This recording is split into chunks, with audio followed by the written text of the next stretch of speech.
Subscribe பட்டனை அமுக்குங்க, bell பட்டனை அமுக்குங்க. வாழ்க வளமுடன். இப்படிக்கு பாட்டி வைத்தியம். வணக்கம்ப்பா, உங்க பாட்டி பேசுறேன். இப்ப கேள்வி பதிலுக்கான பதில நான் சொல்றேன், கேட்டுக்கங்க. உமா ரமேஷ் அப்படிங்கிறவங்க கேட்டிருக்காங்க, ஆட்டுக்கறி ஆட்டுக்கால் சூப் இந்த மாதிரி செஞ்சு காட்டுங்க அப்படின்னு கேட்டிருக்காங்க. அடுத்து செஞ்சு காட்டுறப்ப ருக்மணி அவங்க கழுத்து வலிக்கு டிப்ஸ் கேட்டிருக்காங்க. கழுத்து வலினாப்பா அந்த கழுத்து நரம்புகளுக்கு இந்த மண்டையோட சேர்ந்துதான் ஜாயிண்டா வருதுல்ல, அதுக்கு சரியான ரத்த ஓட்டம் வேணும். நீங்க ஒரு பிள்ளை வச்சு தலாணி வச்சு படுக்கும் போது ஒரு மாதிரி ஏத்த இறக்கமா இருந்தா கூட உங்களுக்கு அந்த ரத்த ஓட்டம் தடைபடும் போது கழுத்து வலிக்கும். ரெண்டாவது அதுக்கு நம்மளுக்கு ஆக்சிஜன் ரொம்ப ரத்த ஓட்டத்துக்கு ஆக்சிஜனும் சேர்ந்து இருந்தா தான் அந்த ரத்தங்கள்லாம் நல்லா சரசரன்னு நல்லா நரம்புக்குள்ள ஓடும். அதனால காத்தோட்டமான இடத்துல படுக்கணும். தலையணைய ரொம்ப பெருசா இல்லாம சின்ன தலையணையா வச்சு படுக்கணும். ரெண்டாவது கழுத்துக்குன்னு எக்ஸசைஸ் இருக்குப்பா. நீங்க இப்படி கழுத்து வலி வந்தவங்க நல்லா காத்தோட்டமான இடத்துல உட்காந்து தலைய இப்படி ஒரு 10 தடவை ஆட்டணும். அப்புறம் இப்படி ஒரு 10 தடவை செய்யணும். அப்புறம் இப்படி 10 தடவை செய்யணும். அப்புறம் தலைய ரொட்டேட் பண்ணணும். இப்படி நிதானமா அவசரப்படாம 10 தடவை. அப்புறம் திருப்பி இப்படி 10 தடவை செய்யணும்ப்பா. இப்படி செஞ்சுக்கிட்டு ஒவ்வொரு தடவை செய்யும் போதும் இந்த எக்ஸசைஸ் முடிஞ்சா நல்லா மூச்சை இழுத்து ஒரு 2 தடவை விடணும். வேகமா இழுத்து மெல்ல விடணும். ஒவ்வொரு எக்ஸசைஸ்க்கும் அப்படி செஞ்சு 2 தடவை இழுத்து விட்டீங்கன்னா உங்களுக்கு அந்த பாகத்துக்கு நம்மளுக்கு ஆக்சிஜன் கிடைக்கும்.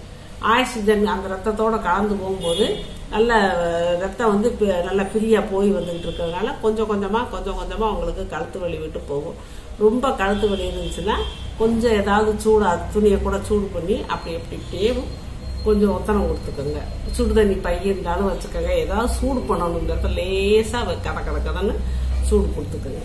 சரியா போ. முகமது அஸ்லாம் கேட்டிருக்காங்க, இப்ப இட்லிக்கு தோசைக்கு கருப்பு உளுந்து போடும் போது அதுக்கான அரிசி உளுந்து அளவு என்னன்னு கேட்டிருக்காங்க. கருப்பு உளுந்துனாலும் வெள்ளை உளுந்துனாலும் ஒரே அளவுதான்ப்பா. நான் அந்த இட்லிக்கு ஏற்கனவே கொடுத்துருக்கேன்ல அதே அளவுதான். ஆனா கருப்பு உளுந்து தோலோட இருக்கிறதுனால அது ரொம்ப சத்து ஜாஸ்தி. ஆனா இட்லி கொஞ்சம் நேரம் கம்மியா இருக்குமே யாரும் சேர்க்க மாட்டாங்க. அப்படி சேர்த்து தோசையெல்லாம் விட்டா ரொம்ப வாசமா இருக்குப்பா. அதே அளவுதான் நீங்க தைரியமா நீங்க செஞ்சு சாப்பிடுங்க. மேரி துத்திச்சாரும் வெங்காயச்சாரும் குடிச்சுமே எனக்கு அந்த மூலம் சரியாகலையே, என்ன செய்யன்னு கேட்டிருக்காங்க. அது மட்டும் குடிச்சா பத்தாதுப்பா. நான் இந்த வெங்காயத்தை வதக்கி சாதத்தை வெங்காயத்தில் வதக்கி ஒரு யூடியூப்ல ஒன்று போட்டிருக்கேன் பாட்டி வைத்தியத்தில். அதை பார்த்து அதையும் சாப்பிடுங்க. பழங்கள், காய்கறிகள், வாழைத்தண்டு, நார்ச்சத்துள்ள காய்கறி, வெண்டைக்காயெல்லாம் நீங்க பச்சையாவே சாப்பிடலாம். அதுல எல்லாம் நார்ச்சத்து நல்லா அந்த வலுவலுப்பு தன்மைக்கு அதுக்கும் உங்களுக்கு சரியாயிரும். நீங்க தொடர்ந்து செஞ்சு வாங்க. துத்தி தைலம் கிடைச்சுன்னா அதையும் ஆசன வாயில நைட் படுக்கும் போது தடவிட்டு படுங்க, எல்லாம் சரியா போகும்ப்பா. இன்பகம்ங்கிறவங்க கேட்டிருக்காங்கப்பா, நான் அந்த சூப்பு போட்டிருக்கேன்ல நாட்டுக்கோழி சூப்பு, அத நான் வெஜிடேரியன் எப்படி சாப்பிட்றதுன்னு கேட்டிருக்காங்க. வெஜிடேரியன் சாப்பிட முடியாதுப்பா, பழக்கம் இல்லை. நீங்க சாப்பிட்டீங்கன்னா உங்களுக்கு வாமிட் எல்லாம் வரும். அதனால விட்டுருங்க. உங்களுக்கு தான் அந்த ஆளி விதை இதுல அந்த சத்துக்கள்லாம் இருக்கு. அதனால நீங்க அப்படி சாப்பிட்டுக்கோங்கப்பா. போஸுங்கிறவங்க கேட்டிருக்காங்க, 2 வருஷமா அவங்களுக்கு யூரின் போனா எரியுதாமா. போய் அவங்க லேப்ல டெஸ்ட் பண்ணி பார்த்தப்ப அவங்களுக்கு கல்லீரல் வீக்கம், அப்புறம் வயிற்றுல புண்ணு இதெல்லாம் இருக்குன்னு சொல்றாங்களாம். அப்படி இருக்கிறப்ப இந்த புண்ணு யூரின் போறப்ப எரியுதே, நான் என்ன செய்யறதுன்னு கேக்குறாங்க. கல்லீரல் வீக்கம்னாப்பா நீங்க இந்த கரிசலாங்கண்ணி, வெள்ளை கரிசலாங்கண்ணியும் மஞ்சள் கரிசலாங்கண்ணியும் அந்த கீரையில நீங்க அடிக்கடி சாப்பிடுங்கப்பா. வயிற்றுல புண்ணு இருக்கும்போது நீங்க காரமே தொட வேணாம்ப்பா. காரமே தொடாம, காரத்துக்கு உங்களுக்கு அப்படி தேவைப்படுச்சா நீங்க மிளகு சேர்த்துக்கோங்க. மிளகு, இஞ்சி, இந்த மாதிரி இஞ்சி கூட வேண்டாம், வயிற்று புண்ணு கஷ்டம். நீங்க மிளகு லேசா சேர்த்துக்கிட்டு நீங்க சாப்பிடுங்க. கல்லீரலுக்கு நீங்க இந்த கீழா நெல்லி இருக்கு பார்த்தீங்களாப்பா, அந்த கீழா நெல்லிய அப்படியே வேரோட பறிக்கணும். ஒரு செடியை அப்படியே நல்லா சுத்தமா அலசிட்டு வேரெல்லாம் நல்லா அலசிட்டு வலுவலுன்னு அரைச்சு மோர்ல கலந்து வாரத்துக்கு ஒரு தடவை குடிங்க. அந்த கல்லீரல் பிரச்சனை எல்லாம் சரியா போயிடும். அப்புறம் இந்த கரிசலாங்கண்ணி கீரையும் நீங்க ஊடமாட சேர்த்துக்கோங்க, வாரத்துக்கு 2 நாள் சேர்த்துக்கோங்க, சரியாயிடும். கண்மணி ரவிங்கிறவங்க கேட்டிருக்காங்க, ஹோமியோபதியில இந்த கர்ப்பப்பையில இருக்க அந்த இதுக்கு இந்த டியூப் பிளாக் சரியா போகுமான்னு கேக்குறாங்க. ஹோமியோபதியில நல்ல ட்ரீட்மெண்ட் இருக்குப்பா, எல்லாத்துக்கும் ட்ரீட்மெண்ட் இருக்கு, போங்க சரியா போகும். கார்த்திகா பிரகாஷ் அப்படிங்கிறவங்க கேட்டிருக்காங்க, அவங்களுக்கு சுகர் இருக்கான், ஆனாலும் நான் வெயிட் கூடணும்னு கேக்குறாங்க. வெயிட் கூடணுங்கிற ஒரு பிரச்சனையே இல்லப்பா, ஒல்லியா இருந்தா கூட ஸ்ட்ரென்த்தா இருக்கணும். வெயிட் கூடுறது ஒரு பிரச்சனையே இல்லை, ஒல்லியா இருந்தா நல்லதுதான்.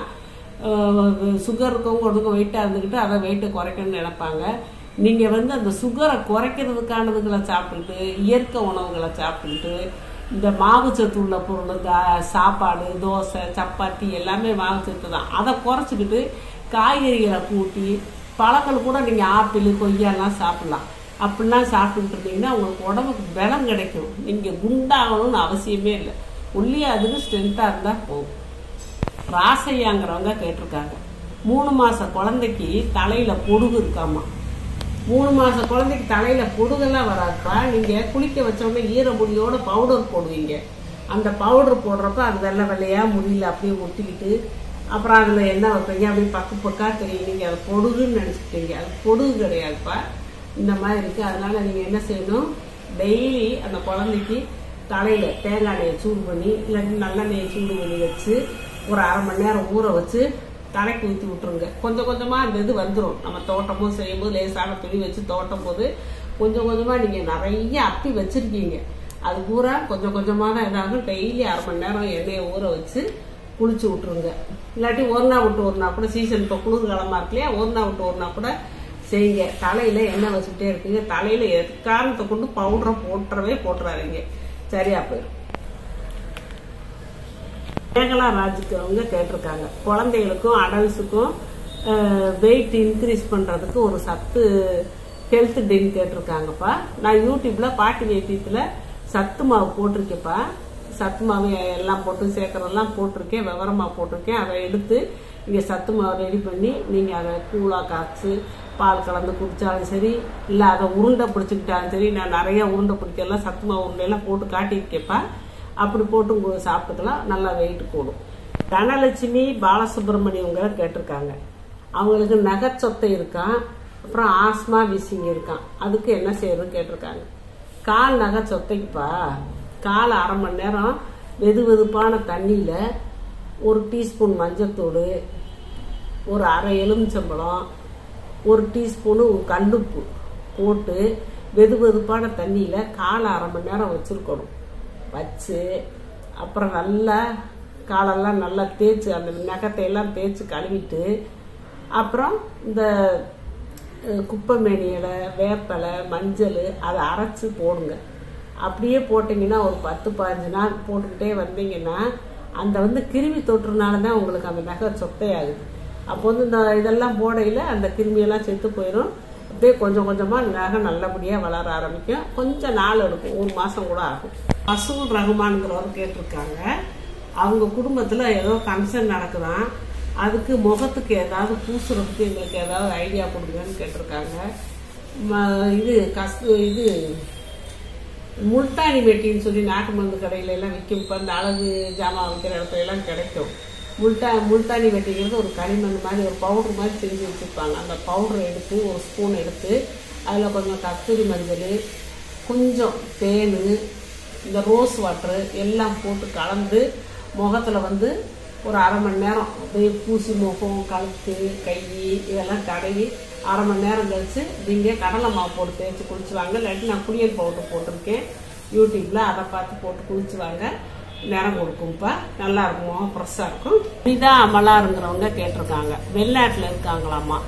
அவங்களுக்கு இந்த நாட்டு சக்கரை, பனை வெல்லமெல்லாம் பயோ கடையில தான் வாங்குறாங்களாம். வாங்கினா அது பழுப்பு கலர்ல இருக்காமா. பரவாயில்லையா? ப்ரௌன் கலரா இருக்குன்னு சொல்றாங்க. ப்ரௌன் கலரா தான் இருக்கும் நாட்டு சக்கரை. பனை வெல்லம் கொஞ்சம் கருப்பா இருக்கும். ஒருவேளை இங்க இருந்து இது பண்றதுனால ஒரு வெளிநாட்டுக்குங்கிற போது கொஞ்சம் நல்லபடியா அந்த கருப்பு கருப்பெல்லாம் இல்லாம நல்லபடியா தயார் பண்ணி அனுப்புவாங்க. வெளிநாட்டுக்கு அனுப்புறது நல்லபடியா நம்ம இந்தியாவில் கிடைக்கிறத காட்டு வெளிநாட்டுக்கு கொஞ்சம் விலை கூட வச்சாலும் அங்கே நல்லா தரமானது தான் அனுப்புவாங்க. அந்த கலரில் தான் இருக்கும். நீங்கள் பயப்படாமல் தைரியமாக யூஸ் பண்ணுங்கள். கண்மணி ரவிங்கிறவங்க கேட்டிருக்காங்க, குழந்தை பிறக்கிறதுக்கான ஹோமியோபதி மாத்திரை எவ்வளவு நாளைக்கு சாப்பிட்றதுன்னு கேட்டிருக்காங்க. அது ஹோமியோபதி டாக்டருக்கு தான்ப்பா தெரியும். அங்கே கேட்டு அவங்க சொல்கிற அளவுக்கு கட்டாயம் உங்களுக்கு குழந்தை கிடைக்கும்ப்பா. 10 வயசு பொண்ணு 45 கிலோ வெயிட் இருக்கிறா. அவளுக்கு தைராய்டு இருக்குமோன்னு பயமா இருக்கு. அப்புறம் அவன் சீக்கிரமா ஏஜ் அட்டன் பண்ணிடுவானான்னு பயமா இருக்கு அப்படின்னு கேட்டிருக்காங்க. வெயிட் 45 கிலோ ஓகே, நல்லா இருப்பா போல, புசு புசுன்னு. பரவாயில்லப்பா, அது நம்ம குறைச்சிக்கலாம்.